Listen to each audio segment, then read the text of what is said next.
10টার muffin কেকের dream cake মুহে দিতেই walk করে তুলার লসুন মিলাই যাবে। প্রথমে 2 কাপ বিব হুইপ ক্রিম লয়ে লেছি, ওখানে দিয়ে দিছি চিনির পাউডার। চিনিটা ফাটার মধ্যে বাইটটা ও করে পাউডার লসুন বানাই লেছি। 10 মিনিট ডাল গুটনি দিয়ে গুইটটা ও করে ক্রিমি লসুন বানাই আছি। সাইডে থইয়া হাইরা 10টার মাফিন কেক লয়ে লেছি 5টা, ওখানে আধা হাইরা ওক করে জোড়া জোড়া বানাই আছি। বাস ওখানে জাস্ট খালি ডিম কেকটা ফিটিং হওয়ার পালা। ওয়ান টাইমের একটা বাড়ি লয়ে লেছি, জোড়া হইয়া রাখা কেকটা দেয়া হাইরা দেয়া দিছিল ক্রিম বানানি কিন্তু ওক করে ওই সুজা। আমি বিব হুইপ ক্রিমটা ব্যবহার করছি। আমরা যে কোনো ব্র্যান্ডেরটা হইলো তরুণ কোনো সমস্যা হই নাই গা।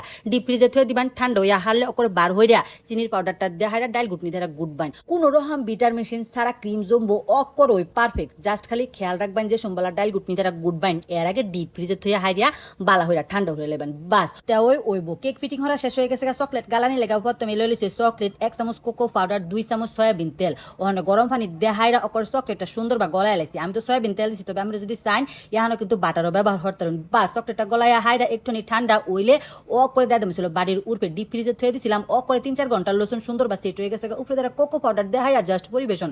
মাশাআল্লাহ দেখতে কতটা সুন্দর হয়েছে। রেস্টুরেন্টে এই ড্রিম কেকটা ও করে 1000 টাকা বিক্রি হয়। আমরা যদি বাইক বানায় খাই ও করে ফ্যাটটা বইরা খাইতাম। অসাধারণ।